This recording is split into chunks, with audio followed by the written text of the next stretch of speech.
Hello and welcome to Two Mutables in a Pod. This podcast weaves our life experience with our love for astrology, alternative healing and Black culture. My name is Mimi. And my name is Emily, and we are your hosts. And welcome to the Two Mutables in a Pod podcast. Hello, and welcome to episode 5. Today's episode is all about the power of advocacy. Inspired quite a lot from the personal conversations that I and Mimi have been having, but also why this has been heavily pronounced in the season that we are both in.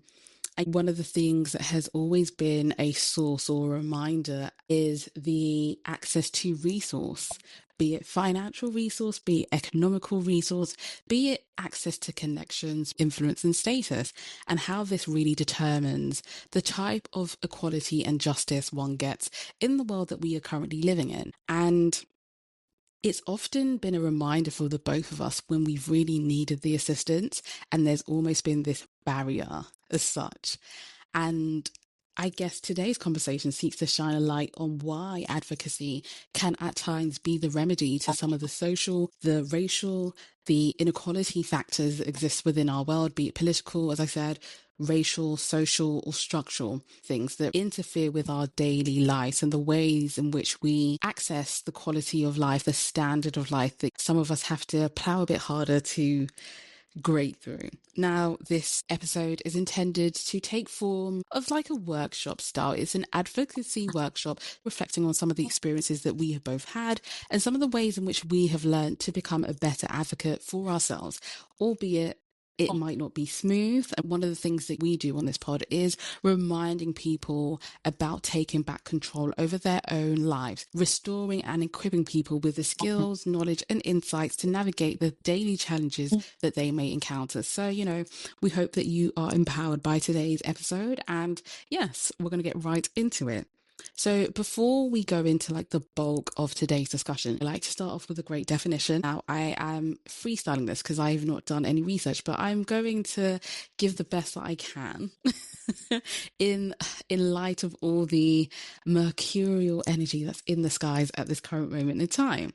So when I think about advocacy, one of the things I was visualizing was this action. It's a doing thing. When you are advocating for yourself, you are essentially standing up, speaking up. You are defending yourself. And I say defending yourself, given the current society that we live in and all the craziness that's going on around the world that we live in. And, you don't have to look too far to see some of the ways, whether it's in the health sector, whether it's in your personal life, whether it's in career and your professional life. Advocacy requires us to do some sort of communicative work. It requires us to do the action, whether that's the written form, whether that's the vocal form, whether that's even political activism. But I think one of the things that kept coming back to me quite strongly as I thought about what advocacy meant to me, it's the ability to stand up for oneself. And I would really like to reflect that question back at Mimi and ask, thinking about the word advocacy, what kind of feelings and thoughts and visual imagery stems up for you when you think of this term? I love that you framed this as like a workshop, by the way, and like something that people can hopefully tune into and take some form of inspiration or action from, because I think certainly in the last year, I don't even think year, I don't know, like last 6 months, let's say, I've really had to embody advocacy more than ever before. Like I thought I knew what advocacy was, but lately in life, I've been shown that no, we need to like step up and really advocate for oneself. And that's greatly, and we'll probably touch on this, but it's greatly your influence as well. So yeah, massive topic for both of us. I think for me, like when I think about advocacy, absolutely what you say in terms of the communication and the real kind of doing that's required, the action that's required from the individual. But I also think before advocacy comes the knowing your rights and the trusting in yourself in order to then be led to action. And a lot of that comes from, and we've had conversations about this before, like really reading up on policy, legislation, and understanding why things are a certain way and how you fit within that frame or that scheme, and being able to be like, okay, no, but me as an individual, I know my rights. And this Yes. is where I stand amongst the policy, amongst the legislation, and then being able to execute that through expression, but really standing firm in that. So I see the journey between, like, the merging, sorry, of both of our definitions, Mm-hmm. between the trust, the research, the trust, and the doing part for sure. Mm. I like Yeah. that. The research, the trust, and the doing part. And I think I like how you set the primary foundation that, I looked at, I guess you could say, the latter parts of what you might do once you have been informed, but quite earlier Mhm. on in your advocacy journey, and just nurturing that inner advocate within, you kind of need to know that something's slightly amiss here, and knowing and trusting that what you're feeling is right, and then informing yourself, whether it's like you said, with whatever legal framework, whatever statutory or policy framework that is relevant to your specific God, guys, this is really retrograde, specific situation. And I Yeah. think that that's a nice way to also prep up the bulk of this conversation, which we're going to get into. But thank you for that analysis, and I really like how you frame that, and also integrated that into how I also view advocacy too. Mm. So, one of the first questions as I was thinking about this topic, when we're looking at the power of advocacy and how one might be able to cultivate but also nurture the inner advocate within, because I think it exists within all of us. It just requires certain environments. I want to say it's almost like I'm just visualizing when someone is planting something and the seeds are germinating. For some of us, it's something that we naturally might possess and embody. For others, you might require a bit more time in that germination process, going through the process of being planted. It's dark, but you're still getting watered. You are sprouting up now. You've got your stems growing through, and slowly and gradually, you're finding your feet, you're finding your voice, and you're finding your way. And like you said, being able to trust yourself as to what you're feeling about certain things that you're navigating throughout life. And I think one thing that I would love to know for yourself, is this something that you've always known how to do growing up, or was this something that you had to learn, nurture, and develop as you were growing?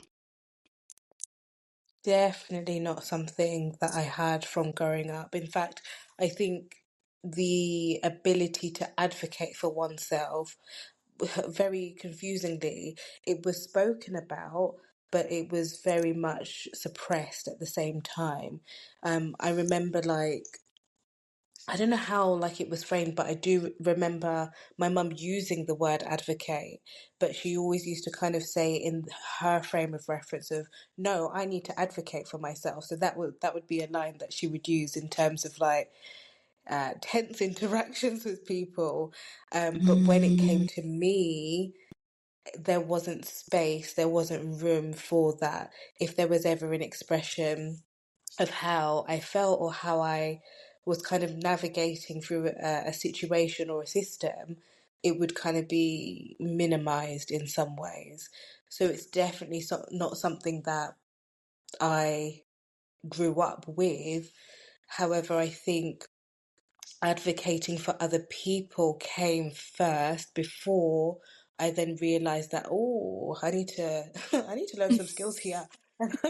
I need to learn how to do this for me, because I oh my God, my brain. Wow. Oh yeah. Wow, please scrap that.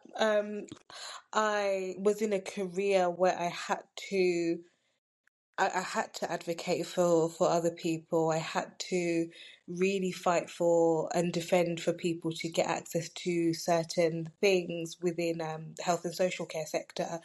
And it's only through that process, I think, I learned to kind of find my voice.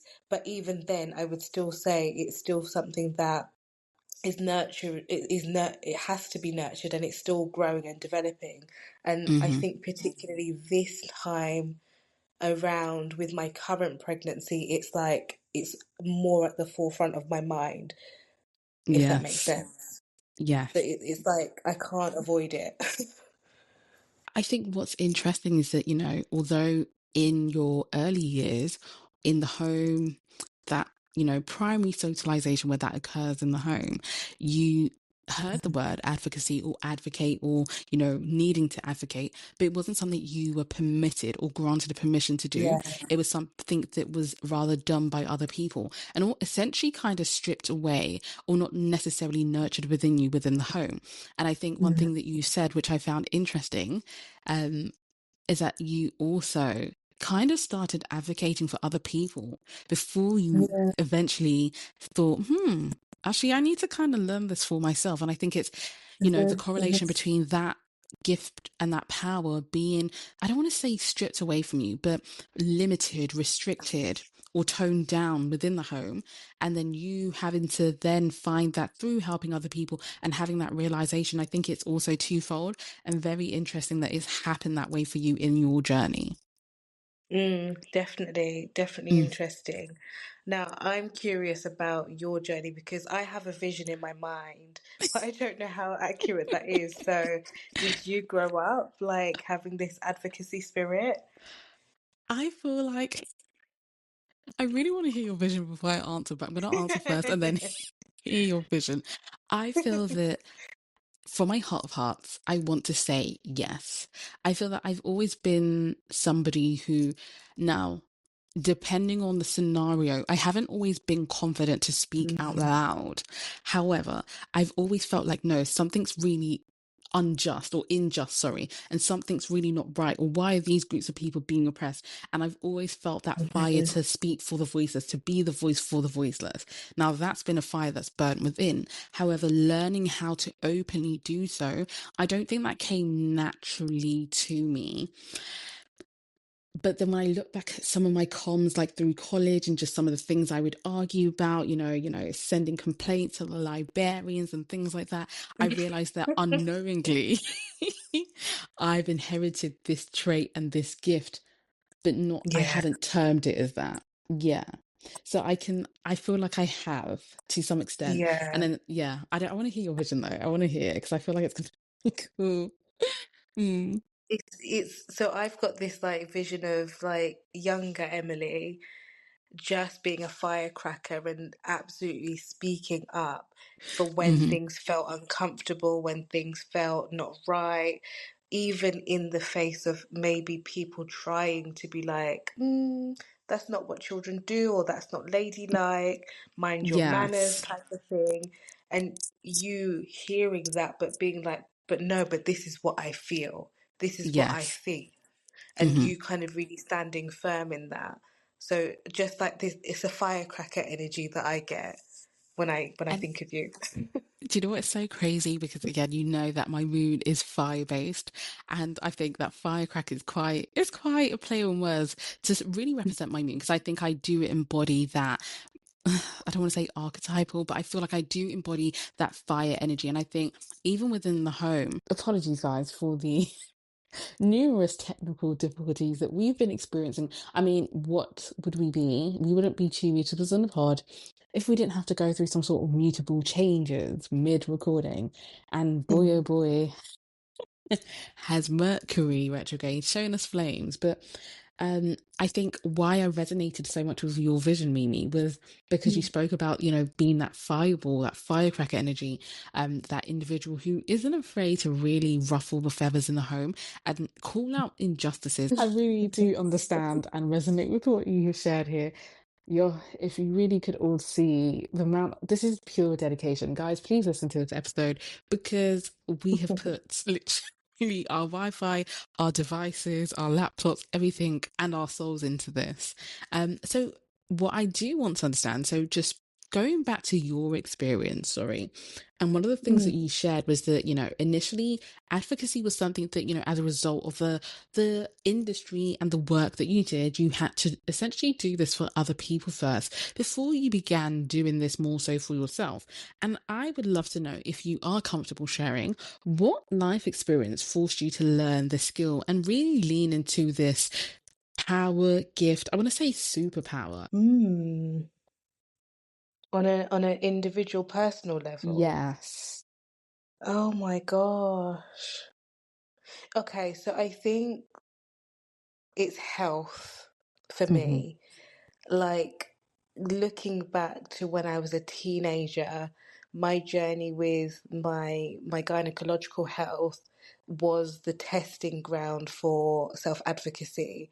Mm-hmm. And it it's only there was a time I can't remember what we were doing, but we I think we were on a call and we'd Mm-hmm. finished something and I just managed to you were showing me how to use OneDrive and I stumbled upon a complaint letter that I'd done years ago. I don't know how old I would have been then. And this was me putting a complaint through to the NHS about my treatment or lack of care. And I think it's through suffering, through like with my health and being in quite a lot of pain and being consistently dismissed Mm-hmm. from various professionals and not having adequate support. That's what really took me to the edge of why is no one listening? Like, why is no one taking me Mm-hmm. seriously? And that really being the baptism of fire for me to really kind of step up into some sort of form of advocacy. But even then, at that point, I didn't sustain it. Mm-hmm. I didn't continue to shout, to scream, to be consistent in that advocacy spirit. It really, really it burnt me out. Like I really did become despondent, felt really dejected through the process because I didn't feel like I was being heard. So I kind of just gave up. Um, yeah, I think that kind of answers it. How about you? Is there like a singular moment that you can kind of pinpoint? Yes, I mean, before I even go back to myself, one thing that I like, and if you're a visual learner here, or if you're a visual person as a whole, I just, the use of the word fire, you speaking about that being a Mm, rite of passage, you having to advocate for yourself and your gynae needs, but then also that being the same fire that kind of sometimes can fizzle out midway through your yeah. advocacy journey, where it feels like you are hitting a brick wall. And I think although it's not a 360 full circle kind of moment, but I like how fire is something that we keep coming back to when you describe myself, when you describe the things that you've had to go through and what really kickstarted your advocacy journey. And I think fire, if I really had thought about this in the definition, passion, fire, I want to say the zealousness to really Mm, champion your cause is also something that I think is integral to being an advocate for yourself in a world that seeks to diminish or devalue this gift and beauty within us all. And I think, unfortunately, as you've mentioned, one of the downsides of what you've had to experience, especially when it comes to your gynae health, is feeling that what you're saying is not being taken seriously, but that also being noticing that health, because that's something that affects your daily life. And going back to what we said earlier on, some of these things are things that really do cripple your daily environment, the things that help you keep running and going. And I think also when you think about how early on that was when you wrote that letter to where you're mm, at right now, and still people across Instagram, TikTok are sharing their stories about their gynae concerns being, I want to say, taken half-heartedly, dismissed, yeah. but also the amount of research that is still yet to be done in an area that really impacts a lot of women is crazy to me. Because when I saw that letter and you showed me that we were on a phone call that day, I remember that was like way back. It wasn't like, Hmm. oh, it was 2 years ago, 3 years ago. That was some years back. And to see Mm, that still these are still prevalent issues that people can really, really relate to and can sympathize with and also feel because they've had to experience that. It just goes to show that our national health system, although yes, shout out to the people that keep this NHS going, still has a long way to go to. But yeah, I think it's sad that that had to be your experience so young in life. mm, But then mm. also it's interesting to see how some of these things have come. You know how I say life is quite cyclic and it's about patterns and cycles. I feel that some of these things are, as you said, as a result of where you're at right now in your life. It's like you can't afford not to have this at the forefront, even when the fire is burning and dying within at times, because of It's what true. you're currently going through. Hmm. It's true. And actually, you just reminded me. like the start of my health kind of issues, I guess, those early appointments I would go with my mum because I was underage. I was Mm, under 16. And even then I remember a GP prescribing birth control pills and being very kind of, I don't know, like not flippant, but very much like, well, you can't. Well, no, I'm not like, are you having sex? I obviously wasn't having sex at that yeah. age. And being very, I don't know, just blasé about the conversation. Yes. But my mum not advocating for me in that moment and not speaking up and just kind of allowing that kind of a conversation to happen or Hmm. that kind of a prescription to happen and kind of very much leading me into an over medicalized way of putting paper, what's the saying? Like putting a bandage on top of a deep wound rather than Yeah. actually getting to the core of an issue. So that early conception of witnessing not being advocated for Hmm. did also influence how I then experienced or had to grow into advocacy. And sorry, you asked me about saying. I was about to say, you know me, I'm terrible sayings. You know them better than I do. But I know what you're saying about, literally essentially covering a band, like using a band-aid to Yeah, cover a yeah, really deep wound, which, you can't exactly. address with a blanket. Again, it's people, I guess, more and more are vocalizing this experience, but you just can't have a one size fit all policy when it comes to someone's individual health needs. And I think you being your young age that you are, I do think that, yes, from what you have explained, I understand why then you had to step in, whether you intentionally knew or whether you didn't, but you knew that you had to take back control over your circumstances and your course, the direction which you want the course to go through, because you've had decisions made for you that weren't necessarily in your best interest. Absolutely. And I know that you echoed the question back at me. And I think, Yeah. one area of my life where I think it's boomeranging at me right now was when I discovered that, for all this time, I remember working in my I say younger days as if I'm old, but, in my early teens, should I say. And I remember having two tax codes and I was just like, what the hell? I'm Mm, working in Debenhams. Like, why would I have two tax codes? And I remember, mm, just calling HMRC and asking my friends, like, do you guys have two tax codes? Because why do I have two tax codes? And eventually I got to the root cause that, I was in some sort of receipt of a state allowance. And I was like, me? Like, I remember on the call one day, the lady was like, are you sure you're not in receipt of a state pension? I was like, what are you talking? If I was in receipt of this, baby girl would not be working. So I definitely would not be working here. Hello. So that really caused this fire within. And I go back to the word fire because I think fire is the passion that keeps this thing going, that keeps this inner need to know more. I think it's not necessarily a quest to know more, but to understand that something's not right and we need to investigate the root cause. And I like how, in your earlier definition, you spoke about having that trusting what you're feeling, but also being able to navigate the frameworks that surround the particular area that you're working with. And for me, I had to do a lot of on the ground research, not necessarily policy work, but I had to do a lot of I want to say tracing back to the past.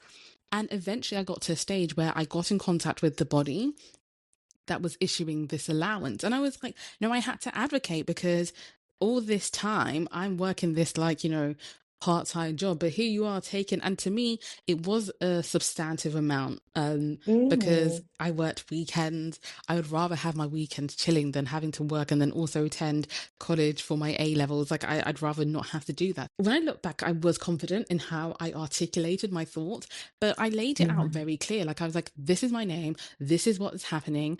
I need to understand when these payments were going out. And I just remember I almost was giving them instructions without knowing that I was giving them instructions because they would then respond. Looking back on the correspondence I received at that time, like they then fully explained like what was going on and how I had got into this position. And I thought, had I had not taken that initial leap and I had just let that feeling within me that kind of felt like, no, this is not normal. Like, no one, yes, you can have Mm, two tax codes, but how am I having that? And that initial thought that led on to me doing further inquiry, which then led on to me advocating and saying, no, this is wrong. Like, this is who I am. And so individual who, was in receipt of this payment shouldn't have been receiving this. And I remember, it was a lot of back and forth in the correspondence, but we eventually got to the point where I made them realize that there had been an error here.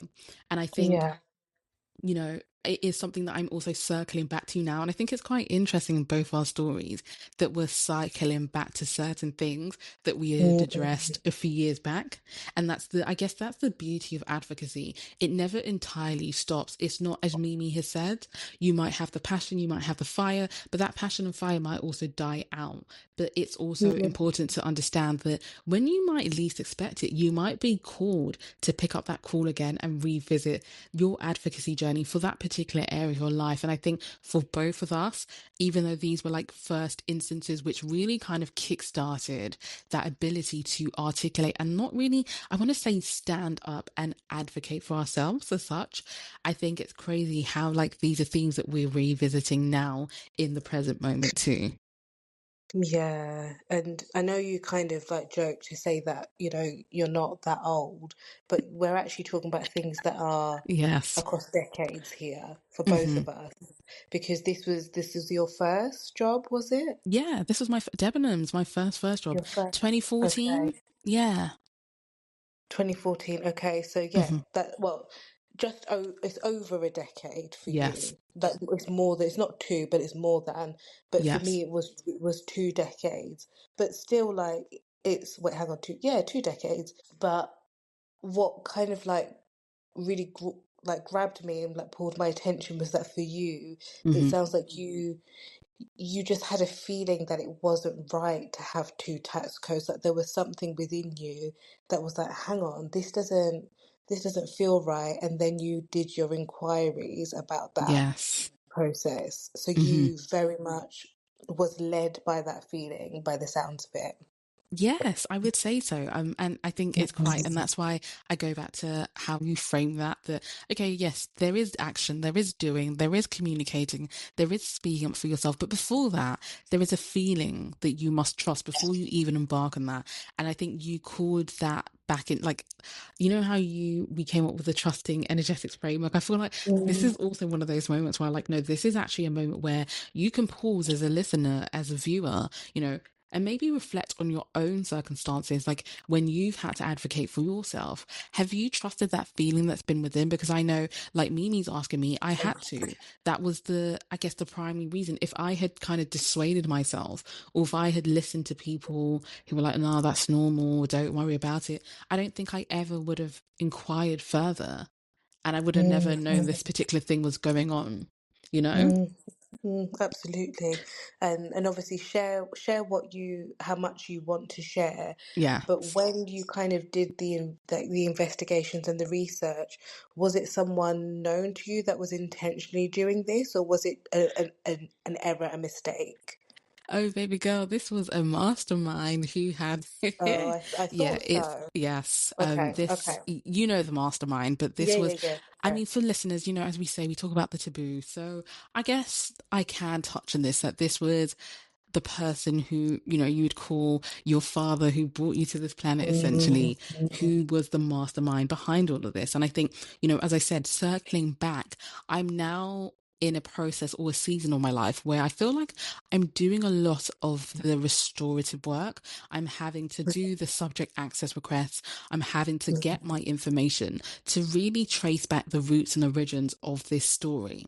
And yes, yeah. I think when you realize that this is actually meant to be your parent, in quotation marks, who's doing this, Mm, quite like yourself, where you experienced that betrayal, where your mother was, again, in a position to advocate for you, but kind of just allowed medical professions to give this one size fits all. Whereas in my situation, the betrayal still stems from a carer, a parent figure. But I think it's in a different, a different way, related to something that could have potentially set me up for life. So I think, yeah. similarities in our Mm, stories. Mm. mm. And I'm curious with that as well. This will be my last question. Once you kind of establish that this is the person who is intentionally doing this, and Hmm. this is supposed to be someone on a parental level, some sort of authority to or in your life, Hmm. did you ever feel discouraged from advocating for yourself because that person had a different status to you?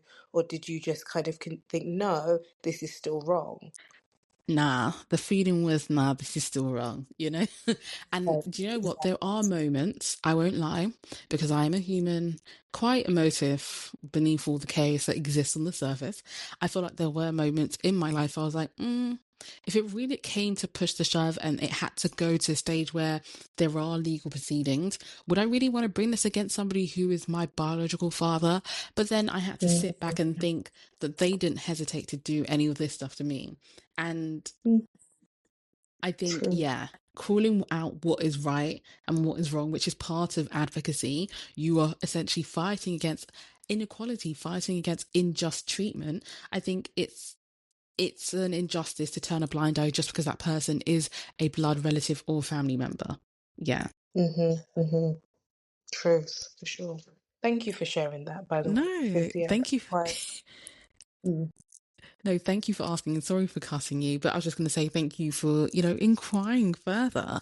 Um, mm, so what I would love to ask and find out is through this journey, because again, there have been pit stalls, various locations that you've had to visit, whether that's internal, and some of this stuff isn't just necessarily physical. You might also be going through an internal evolution of growth as a result of your advocacy journey. But what have you learned as a result of this journey? And has it ever felt like a blessing or a curse to be your own advocate at times? Oh, I'm going to answer that first, that last one first. Yes. Um, it's it's tiring, and we've spoken about how exhausting it can feel at times to be your own advocate, and Mm, just how much energy, how much groundwork, how much research, how much it takes from your emotional reserve to do that. yes. Because it does become consuming, especially when you're advocating for yourself in multiple areas of your life at the same time. You're like trying to put out mini fires everywhere. So it can be exhausting. Yes. However, it does also, like, I don't know about you, but I know whenever I send like an email or send some sort of correspondence, and I feel this kind of power that no, I have done this, and I have like stood my ground, Yes. and I've adequately researched, and most importantly, I've communicated and expressed how I feel, but I've done so with vim and vigor and Yes. eloquently, and that will Yes. always kind of feel good. Yes. So it's such a mixed kind of bag, in terms of how that kind of feeling part of the the advocacy. Um, but I also think I don't know if you asked it in this way. I think, did you ask like what I've learned? Yes. Yeah, okay. I think looking back and then looking at present, I Hmm. think I have learned that advocacy looks very different. Sorry, my expression to advocate for myself looks very different depending on whether it's now or like past stuff, but Hmm. also the circumstances. So there are some situations where it feels more comfortable to write in terms of the form of expression to Okay. advocate for myself, and there are some times where it feels more comfortable to communicate that. And I'm trying to Mm. think. I think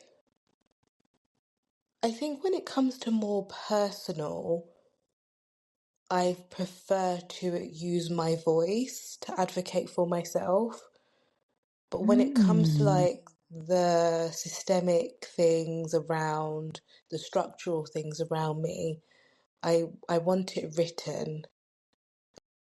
Yeah. So You my know, strength's a bit different in in each circumstance, if that makes sense. No, like as she was speaking, and we will come onto the astro bit a bit later, but I felt like the barriers. So you know how like you've got the astro circle, right? Of a natal chart, and you've got the houses that are divided into the 12 houses that Mm, rule that 360-degree circle. I saw like the barriers of like all the lines, but I call them barriers of your eighth house dissolving. And that's home to your Mercury placement, right? Mercury and yeah. Pisces. And I feel like you saying that in some instances you feel the need to like communicate, you feel the need to express yourself via your voice. And I just felt like that fluidity with that Hmm. mercurial placement in Pisces, in water, it really just shows the adaptability, but the malleability with water too. And I found that, yeah, boundaries being dissolved, and especially when it's in your eighth house around personal matters.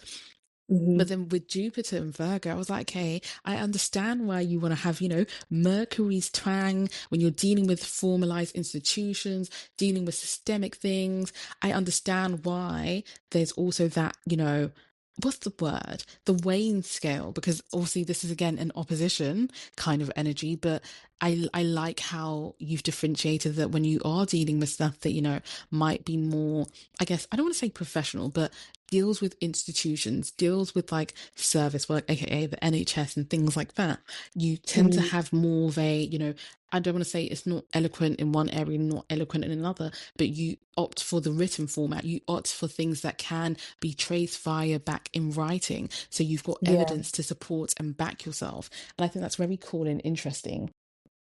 Mm, mm. What would you say for yourself in terms of your journey? Oh, What have you learned? do you know what? When I think of my journey, my voice Mm, is my greatest asset and tool. And I say this as someone who even has I have, give me public speaking. I'm gonna ask the earth to swallow me and drown me into the ground. And I think quite similar to yourself, I have the instances where I know that cool, with certain organizations, I can voice my stuff. With certain organizations, I want to write. I want there to be a written trail. But I've mm, realized that through my journey, my voice, and it doesn't necessarily have to be my vocal voice, but my voice, like the things that come from within that tell me that no, this is not right, or no, I need better standard of care. I need you to review this. I need you to check this. I want to challenge this. That voice within has been that guiding part for me. And I think mm, no matter where you are in that journey, and no matter how small that voice might feel or might sound to you, it is the thing that keeps the passion and the tools burning. And I think that's been one thing that in this season of my life, but when I look back in hindsight, has been my saving grace, should I say.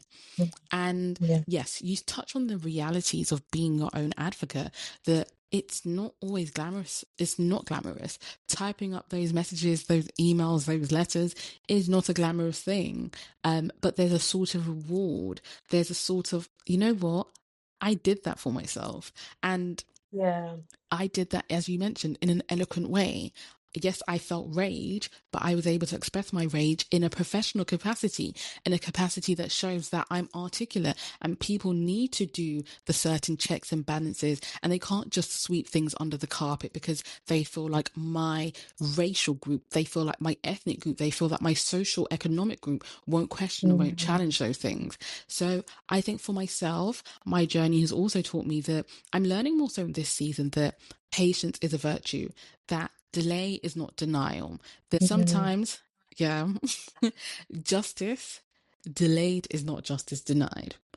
And I mm, think true. it's understanding that certain things, when you are dealing with institutions and processes that are within this matrix, it requires you to play the longer game, the waiting game. Yeah. But that doesn't necessarily mean that you and your concern is going unheard. And I think one thing I would say is, which I think social media has helped to do is amplify people's voices. And some people, Mm-hmm. they might speak and they might vocalize, but I think your voice doesn't have to be something that is necessarily audible as such. Like you might not have to speak, but you're telling your story. And I think there's so much power in using your voice to tell your story and champion your own needs. And I think when we go back to the next question, it kind of ties in that when you are coming from a socio-economic background, when you're coming from a world that seeks to marginalize those who are already oppressed, your voice, your story, your ability to advocate for yourself is going to be your saving grace, is going to be the thing that helps you champion and challenge better care, better outcomes. And whilst I understand there's so much more that needs to change in the society that we live in, a lot of people have achieved things through this superpower and gift. So I think it's important to highlight that no, just because of your economic standing, just because of your positioning in society, that does not rid you from being able to tell your story and use your voice. So hopefully that's True. answered your question. It does, but it's also kind of spurred a bit of a wild card question. Ooh. Um, I kind of, I did touch on it, kind of like how it makes like that kind of surge of power that you get when you're like really expressing yourself and speaking up for yourself. Do you ever get like, I don't know, the only way that I can describe it is Hmm. like an emotional residue or hangover once you have communicated something or once you have expressed something. So I don't always get this, but again, I kind of think maybe this is partly my Pisces element that comes in where sometimes things can feel very highly charged for me. And if I've like written something that has made me feel like top of the rage, top of anger, Hmm. or like back and forth comms with a system, I will have like this drainage of energy and then I will burst into tears. And it's like for me, crying isn't necessarily a common thing, but these Yes. sorts of things, like just all of a sudden, it's like a light bulb switch and it will just like flood out. So, do you ever experience an after effect? Let's call it that. Oh, I like how you've given this analogy of the artifact. And I Mhm. think you speaking about bursting out in tears around the frustrations or the emotional hangover that exists post Mm, comms with these people. I feel like the time that I had this was with when I was dealing with this whole saga with this state income that I had no clue where it was coming from. And I feel like I was mm, dealing with systems and people, which I understand they are just doing their jobs, but it felt very much automatic and robotic. And one point I couldn't even, I think because so much surrounding my mother's passing and death. Like, yes, I knew that she'd passed, but I didn't know her date of birth. I didn't know what her date of death mm, was. And there was so much emotional guilt that lingered. And I just remember one mm, day in the library, and this was in college, bursting out in tears because I was like, people are not understand. They want me to answer these questions, but I don't even know these questions myself. And where do I begin to mm, find these answers? And I think I think it's interesting. And I want to contrast our Mercury signs or the elements because mm, yours is in water and you speak about this emotional hangover that can sometimes exist. And mine mm, being in air, sometimes I feel like once I've dealt with it, it might linger in my mind and I might overthink about it. I think I can overthink about the outcome mm. as to how I'm going to get my response, what is going to be addressed in the response, but then it can like fly out of my head very quickly as well at times. Okay. So I think the one time I did experience the emotional hangover was the time I just described. But in other instances, I think I get caught up in my head, Mm, contrasting. Yeah, I get caught up in my head about the outcomes. And I do get very anxious at times, actually. I think the overthinking causes anxiety about, okay, are all my needs going to be heard? And are they going to address everything? And am I going to have to keep going back and forth? So I think in some shape or forms, I want to say yes, but the hangover feels and can look different for me. And I think that's quite interesting because I think it goes back to how I process the things. And I think that yeah. being ruled by air shows up Mm, a mm, lot in mm. the mind for me. Yeah. I love that. I love that you brought the differences in our Hmm. elements because that just is such a perfect example of how we can experience something similar but process it very differently, and Yes. that intellect, that overthinking, that Hmm. anxiety, that the overthinking that leads to anxiety thinking about the outcome is Yes. absolutely more air associated. Whereas I think for me, it's the more the feeling of it, but I won't necessarily, in fact, I'll forget about it. Like there's, I think I sent Emily an outcome letter that I received. Was it last week? And to be Yes. honest, I had completely forgotten that I complained about this. I had they couldn't have sent they could have ignored it and I wouldn't have Hmm. even bothered to chase it because it wasn't on my radar. So again, the contrast of your air, my water is Yes. so like it'll always be fascinating to me. And you know what? I really like the fact that, it just goes to show that there's not a one size fit all situation that goes on, even when we look Yes. at the stars and we look at astro, because again, I think you having that, because when I think about the element of water, how sometimes the I want to say the waves, the tides, the currents can come at you very fast, but then also retreat very quickly, and then like there's that forgetting, or like it's a fleeting moment, like it's in your head, as you mentioned, you did the complaint, but you kind of forgot about it until you got this outcome Hmm. letter, and I think Hmm. just as the tide comes in, the tide can retreat back out, and I think it's quite Hmm. interesting how the element plays a role in how certain planets and placements can show up in our daily lives. But I think this Hmm. also leads me on to the part about how, because you spoke about the post effect upon dealing with systems, peoples that are part of these institutions. And how do you kind of navigate the discomfort that can come with being your own advocate? Like, I know we've spoken about the fact that it wears on your spirit, it wears down on your soul, it can be draining. But when you combine this with the emotional hangover, but then still needing to show up for life, still needing to be a mother, still needing to be a practitioner, still needing to be a professional in the world that we live in, how do you navigate the discomfort with, as you mentioned, you talked about putting out mini fires. It's like when you think you've got one Hmm. fire out, another one arises. So how do you deal with this discomfort? And how does this keep the fire within you when you know that a system that we are part of and, we live in, some might say unfortunately, some might say fortunately, how do you deal with I want to say, the outcomes that come with the post effects? So like how do I cope?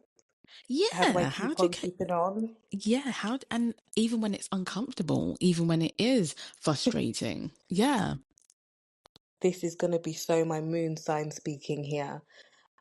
It's the thought that if I don't do it for myself, nobody will. There's no Ooh. choice.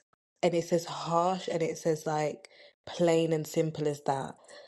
I, I think when you've had Hmm. experiences where you realize that you have to become your biggest advocate, you have to become your biggest cheerleader, Hmm. you have to wake the fuck up and just get up and do it. Even when I'm in the body of the emotions, even when it's exhausting, Hmm. it's there's no one else that's gonna do it.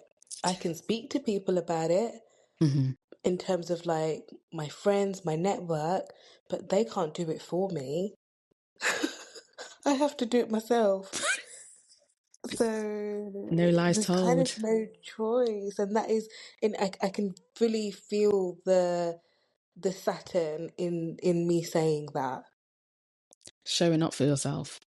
Yeah, Mm. yeah. But also I think it's partly this not wanting to be a hypocrite. So Mm. in the roles that I serve, like how can I support and encourage people to advocate for themselves, to set boundaries for themselves, to really express and communicate their needs when I'm sitting there not doing the same.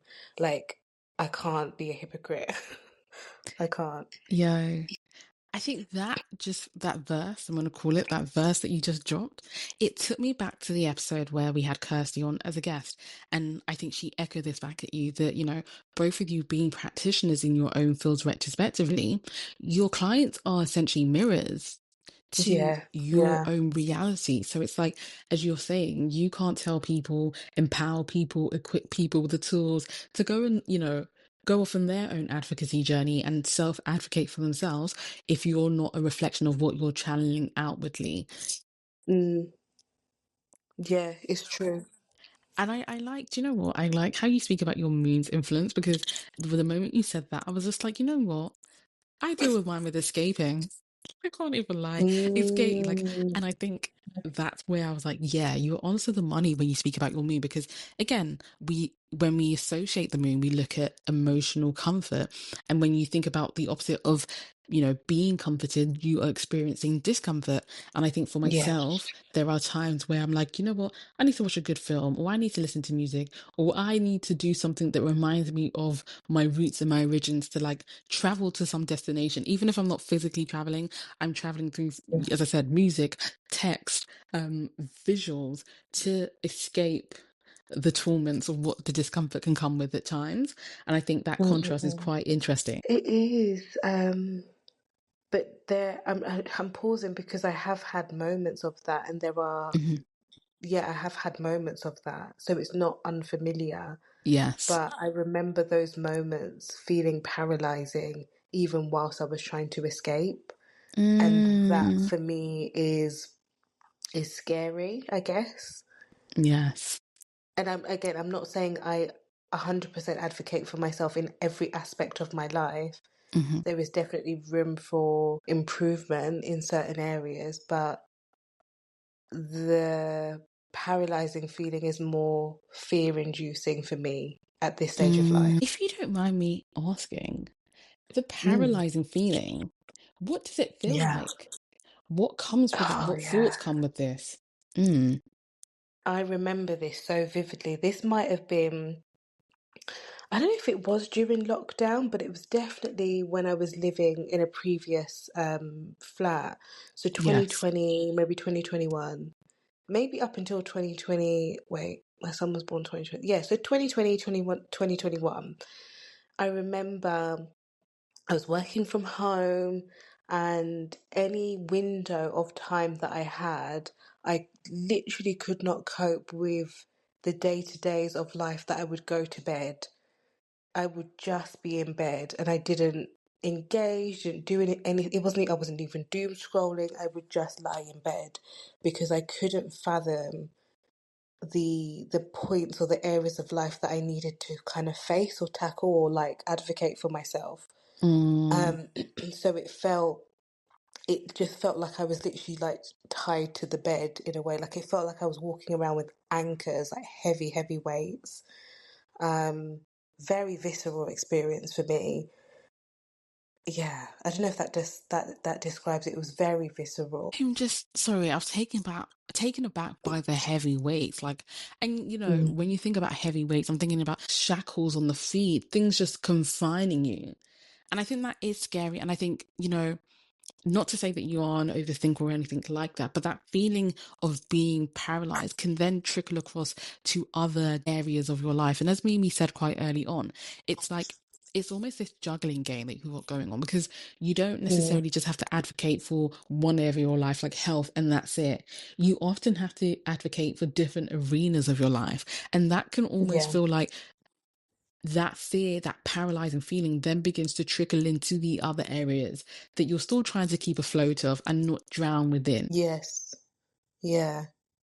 But I think what kind of really helped me to shake out of that pattern Hmm. was looking at it from an energetic perspective and understanding that if I was holding myself in paralysis, that I'm potentially blocking off other avenues of opportunity, clarity, whatever to find me. Like I was it from an energy perspective, if you're in that, it Yes. can feel like everything shuts down to you. And Hmm. then it kind of deepens that level of paralysis. And it's the I always think about people who don't ask don't get. And when I think about quote successful people or even people who have status or privilege or whatever, Mm-hmm.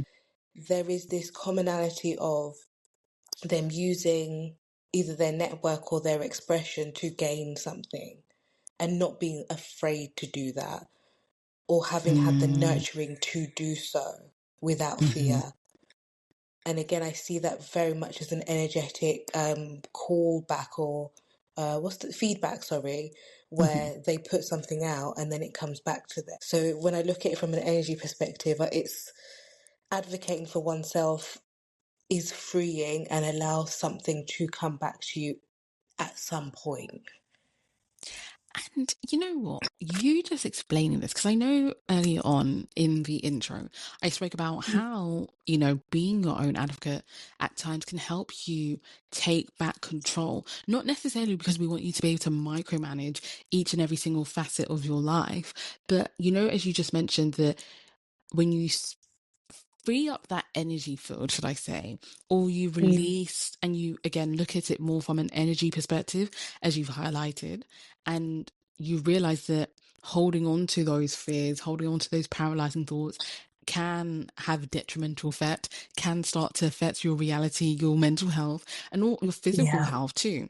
And I think one of the ways that the system seeks to keep us in shackles, as Bob Marley would Mm, say, it's through mental slavery. And I think the only way to liberate mhm, yourself is to transform the ways in which you view how things can come back to you. And you mentioned that. I think that's important to say that mm, we're not saying that you need to control and be on top and micromanage every area of your life. If you have certain placements, then I understand. I can resonate with that feeling. But that ability for things to come back to you, and that coming mhm, back to you doesn't necessarily need to be negative. It can actually be something positive, reframes the yeah. whole experience. And therefore, you come out of that cycle of dependency, being dependent on a state that isn't set up to really support the majority of the people that really need the help, but B, also Mm, being in the loop of paralysis, like that can help to free you. And I think this is why your Piscean gifts come through strong when you're giving the advice, because Jupiter is allowing you to impart the wisdom and the blessings that sometimes we need to shift the internal that really mm, radiates the external world around us. So mm. thank you for sharing that. No, it's all right. It's my pleasure. Just yeah. Oh, I'm taking it all in because like the way that you just like summarized it just really settled with me as well. Oh, see, I love. Mm. Do you know what? I think our Jupiters always speak, and it's always going to blow my mind, but it's at the 9th degree. So, like, I think it's always a learning loop, like student teacher. Like, I'm learning from the Yeah, perspectives you share. I get mind blown, you get mind blown, but we still meet in the middle. definitely. Definitely, definitely. Yay! So this brings me on to, the part where I think this is more so, you can say from an analytical perspective, but this could just be from your own personal experiences. Do you feel, or do you have the belief that advocacy can at times form the bridge between accessing justice, protecting one's rights in a world that thrives off marginalizing those who need help the most, the oppressed groups, the forgotten groups, and particularly those who do not have access to resource, connection, status, money, influence, or power? So, is advocacy truly a bridge between those two worlds that sometimes can cause injustices for those who really need help? And do you feel that even if someone doesn't have access to money, status, power, and influence, can they really experience justice and the protection of their rights in the present world that we live in through utilizing this gift of self advocacy? I think simply put, yes, Hmm. because if I think about the people who aren't equipped or aren't supported to advocate for themselves, those are often the people that become forgotten or they never had the opportunity to have access to Hmm. whatever it is they were trying to have access to, or maybe not in the same ways. But then I'm thinking about it as well from like when I used to work in social care. Yeah. it was such a common practice that I always disagreed with, that if someone was to ring up and say, where am I on the waiting list? Why is it taking so long? Those who shout get boosted. They will climb higher to the top. Even if Yes. they try and like, even it, like I used to witness some of the conversations almost trying to coach people to say, well, has the need changed? Are you in more danger? Have you deteriorated? Is that why you're calling? And almost being Mm, encouraged to say, well, if you're angry about it, fluff it a little bit and then we can boost you. So just being able to exercise your throat chakra can can mm, elevate you, it can move the needle just a little bit mm. more than than your starting point, I think. Yeah. And not that I've worked in that industry, but from what people share, I feel that yes, closed mouths don't get fed. There are certain people, as you said, who are coached to Hmm. utilize and milk a system. So I think what we could divide this is like in theory, yes, political reality could look a bit different depending on the strategy and the ways in which you go about seeking and voicing out that advocacy.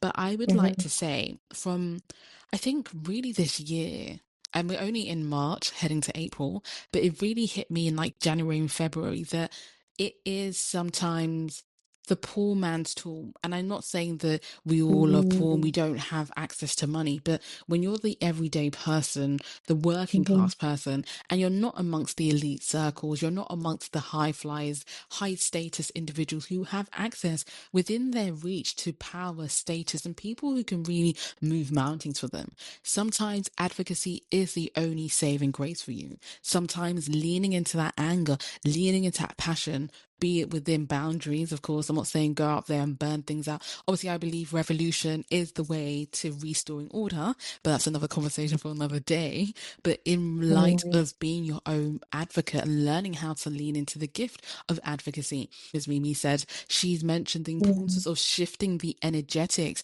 of how your body responds to these things. But what can keep the fire going, even if it is draining, even if it is tiring, even if it is soul crushing, is that you have the gift of your voice and your story. And that can sometimes form the bridge, as we've seen with great people, be it Martin Luther King, be it the series I was watching, which is all about defying destiny and advocating for the rights of domestic workers in Colombia. There are so many movements that are happening across the globe where it's just taken that one person to rally and gather others about a cause that they're passionate about. So I think in a world that seeks to crush our voices, it is the bridge between accessing justice and protecting one's Hmm. right. And I just wanted to find out, like, from your perspective, are there any practical tips, like for someone who is looking to step into that advocacy journey, become a better self advocate? Are there any things that they can lean into and practice in that journey? Are there any things that you've tested and tried that have worked for yourself? I don't know if this does. Yeah, I suppose it is practical. Hmm. It's I'm split because there's the pragmatic side of me that says do the research. Like once Yes. you equip yourself with the research, there is no arguing with research, especially when it comes to like I'm thinking from a health perspective, Hmm. studies that have been done. So for example, I recently had a specialist appointment and initially, there's like, for the last few conversations, there's been like, oh, there's the potential of high risk, or there's the potential of that, and the other Hmm. happening. But then when you actually look at the statistics, it's a 0.2 to 0.5%. That does not equate to high risk. So just knowing that, that is enough because you are able to say, but actually, the statistics show, research has shown XYZ, and Hmm. being able to pull up that evidence base, I think, can be really reassuring and affirming as Yes. well, that it kind of can frame or shape your argument, but also like create a container for your feelings as well, because the feelings matter, of course they matter, but being backed up by some sort of legislation, statistics, policy can really support you to go further. Yes. So that for me is like a big, big, big, big key. Um, can't remember what the other one was. There was pragmatic, and I think you was going to go into something else. Probably the trust factor. Hmm. Is that a practical tip though? Don't Yeah, think I think that so. is Is it? trusting yourself. I think that is a practical step because you have to, like, when you think about trusting yourself, you have to be able to silence the inner critic within to listen to the voice that's True. telling you that, and that True. in itself is the ability to listen. And I think some of us skip that step where we don't listen to ourselves. And I would say that You're is a right. practical thing. You're right, because it can be such a fine line as well between accepting the voices Mm, of other people over your internal voice. So, yes. as like research, yes, but don't outsource. Like that's what I would say. Research, but don't outsource. Wow. So trust Hmm. the feeling that's within rather than outsourcing to the external voices of others. Research, but Yeah. don't outsource. And I think just to like echo of that, even if you do find yourself in a state where you need a secondary opinion, remember these are opinions, not statements of fact. Opinions. Mm-hmm. But being Mm-hmm. able to discern is important. That's why I think Mm-hmm. what you said about trusting yourself is very important and not outsourcing. I think the more you lean into following the impulse of your spirit, and sometimes you might be wrong, but you figure it out on the way. But even if you aren't, being able to give yourself that ability to listen to what your spirit says about something is an important life skill. And Absolutely.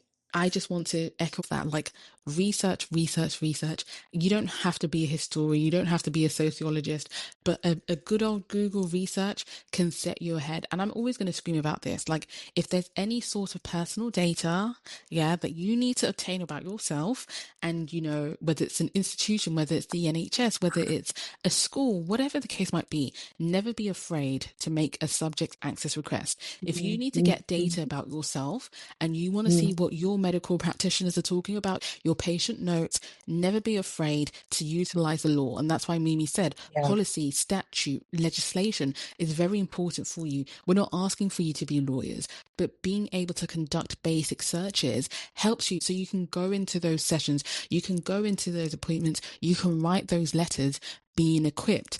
I also would like to state that there are tons of people online, but sometimes listening to all that external noise can confuse you. Find your trusted sources and keep it to a minimum, I would say.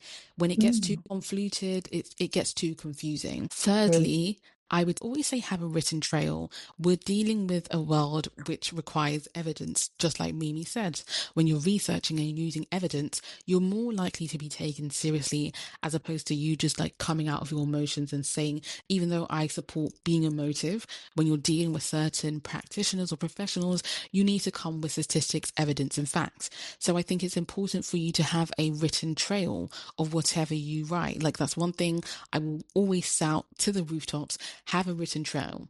Even if you have Yeah. telephone conversations, document the person's name, document the time, even document the number.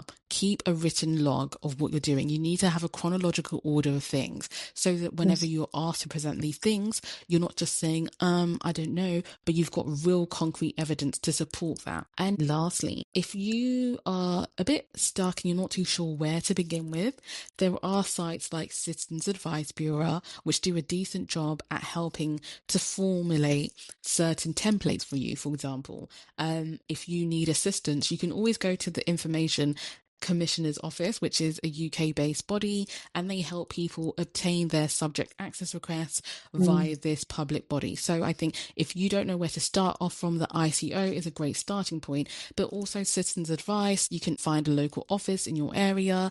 Being able to Mm. just book an appointment, a telephone call, face to face, whatever the case might be, however it's run in your local area, tell them about your situation and get advice. And never be afraid to get legal advice if you feel your situation is beyond your capacity.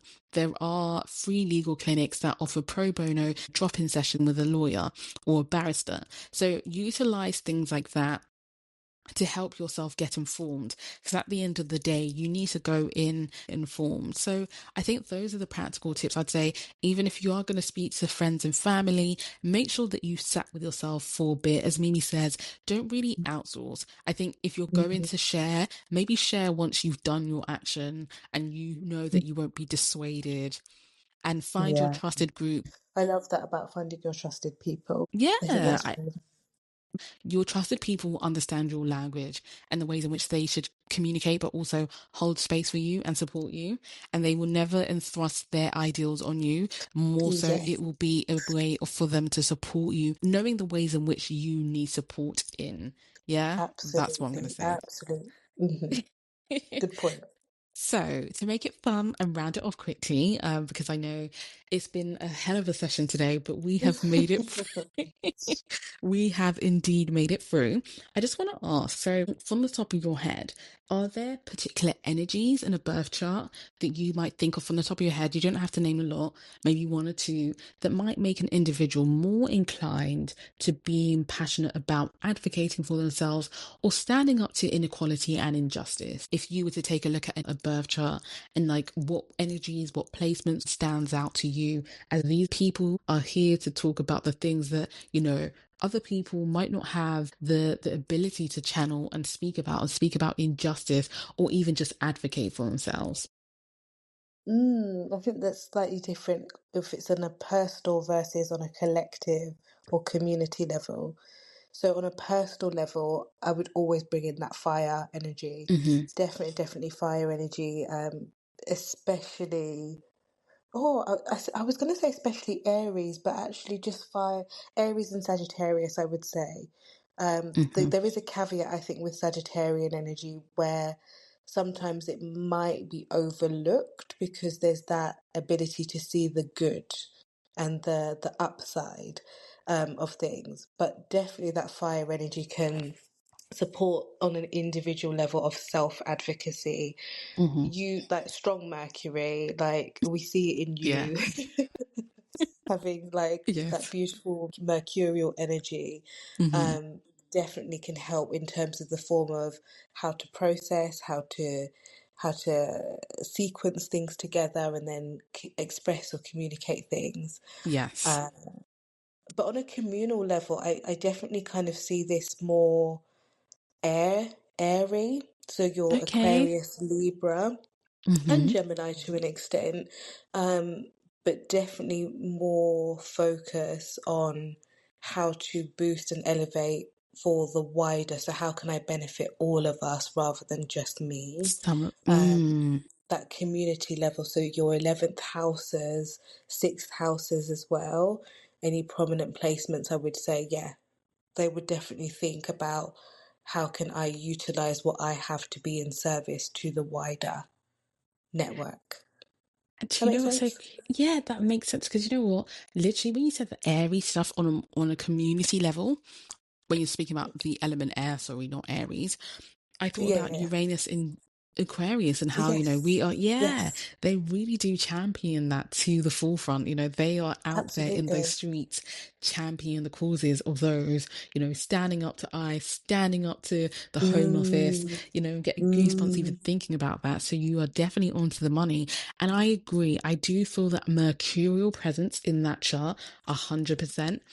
I was also even going to say Libra, to be honest. Like, I think it depends what placements Libra is placed in the natal chart. Okay, But I think I do see that Libra can utilize its connections and it okay, yeah, can yeah, yeah. utilize its ability. I think the Libras I know, though, they care about humanity. They might do it in different ways, or they might pursue it in different ways. They might keep it more internally. Some might vocalize it Mm-hmm, more externally. I think if let's just mm-hmm. say they're Mercury's in Libra, they might be more inclined to vocalizing that more outwardly. But 100%, I think Mars, I think Martian energy, Yeah. whether that's, Aries, whether that's Scorpio, I think having even Mercury in conjunct, or like making an aspect to planets such as Pluto, planets such as Mars, like, Mm, that's outward expression. definitely. That's, yeah. And I wanted to say on the flip side, for individuals who, are kind of here to work on their advocacy wounds, embracing their voice, Mm, and, getting comfortable with being angry, what kinds of energies mm. or placements would you suggest or see in a chart that might make you think that, this person is here to do this? They're here to work on this lifetime. It's so funny because Hmm. you have your Mercury in retrograde, but yet I don't see this in you. Well, I don't Yeah. 100% see this in you. Hmm. There's small percentages, of course, but Yes. because Mercury being in retrograde would be one of the, like natally, would be Yes. one of the areas where I would assume that maybe it's more of an internal knowing, but not knowing how Hmm. to externalize that sense of expression or self advocacy. See. So, Yes. yeah, even though I know you've got that natally, I don't fully think it's prominent in that respect for you. But there Mm. are aspects, but not wholly. Chiron, I guess, in any like Gemini or Virgo as well, Yes. which again I know that you have, but you don't. Somehow, I would love to know like how that Hmm. you kind of over. Well, I suppose it's where it sits actually in your chart. Yeah. You Hmm. said something about Chiron in Gemini, and I know two natives who have this Okay. placement. And they're definitely here. I feel like, ever since Saturn has been in Pisces, I've realized that there is this understanding that no, I can't sit in the discomfort to like pick on Mm-hmm. my own words to please others. And so when you said Mm-hmm. Chiron and Gemini and Virgo, obviously I understand with Mercury ruling both of these signs, I Yeah. understand where you're headed, but I see that a lot in the Chiron and Gemini natives that I know. Yeah, yeah, yeah. No, it does. I can see how that would fit as well. But I would also bring in any prominent Neptune placement. It's like the ability to like almost like not wanting to see what Mm, the truth is or not wanting to like take a step or take a leap with that mm. information. But also, as I said, I see the other side of Jupiter where maybe it gets overlooked because they believe the best in everything and everyone. Yes. Do you know what? Like you are onto the money with some of the energies that you're picking up because I was going to talk about Jupiter too. Although Mm. we think that Jupiter is the belief system.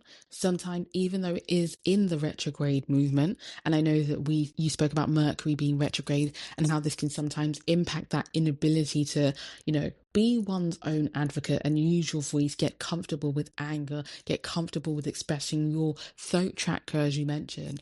But I think, when it's in Jupiter and, we both have this retrograde, it's not a garbage in and garbage out system. It's like when you're feeling internally, at some point, the spirit is ready to release that externally. And that's the only way I'm seeing, when Mm. you have Coke and you literally pop like an aspirin in and then it fizzles out, that's how I'm seeing Mm. that process of like the retrograde placement for Jupiter and being able to overcome Wow. that because I don't know if you can visualize it as I'm speaking or as I'm explaining this, but I feel that the retrograde placement does allow for reflection, retrospection, hindsight thinking, and internal thoughts. However, I think once, you've gone through those lessons, you've learned that, your beliefs deserve to be articulated.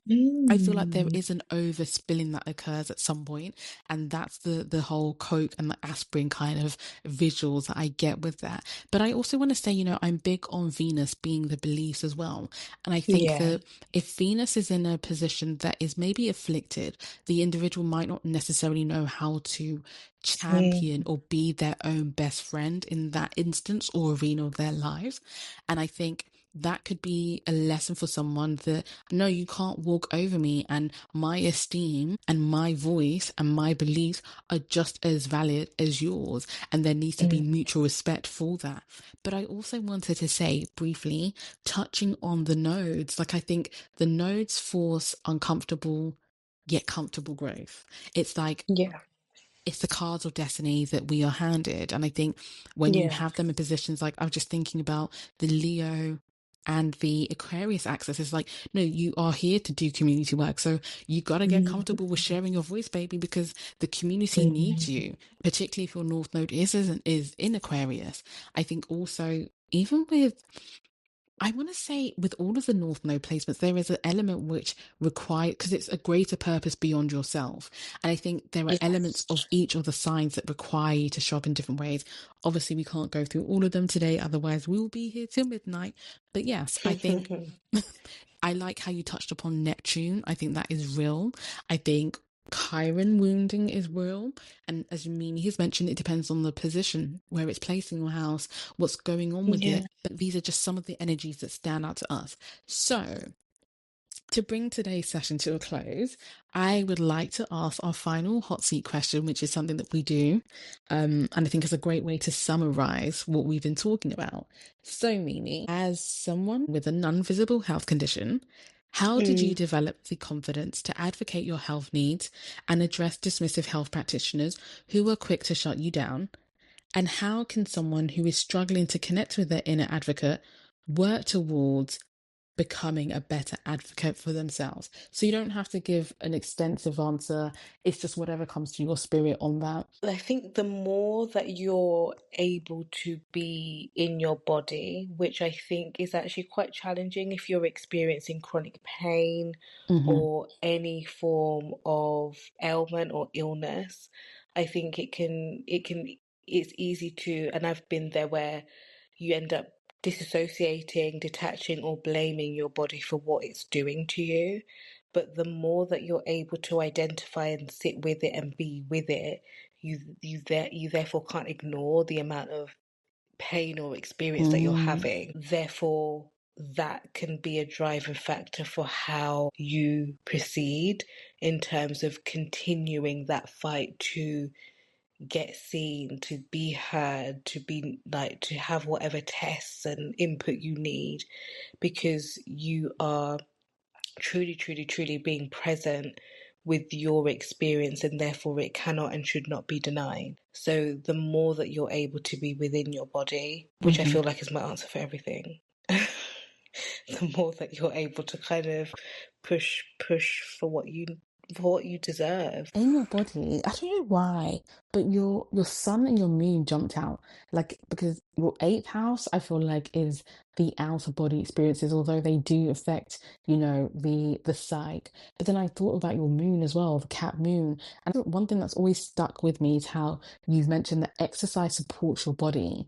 And I think about the muscles, I Mm, think about the bones, and I'm just like, that's such a thing that you would say. But when you said shifting that perception or perspective from your body, why is my body doing this, to being yeah, that thing that helps you advocate for the tests, the referrals.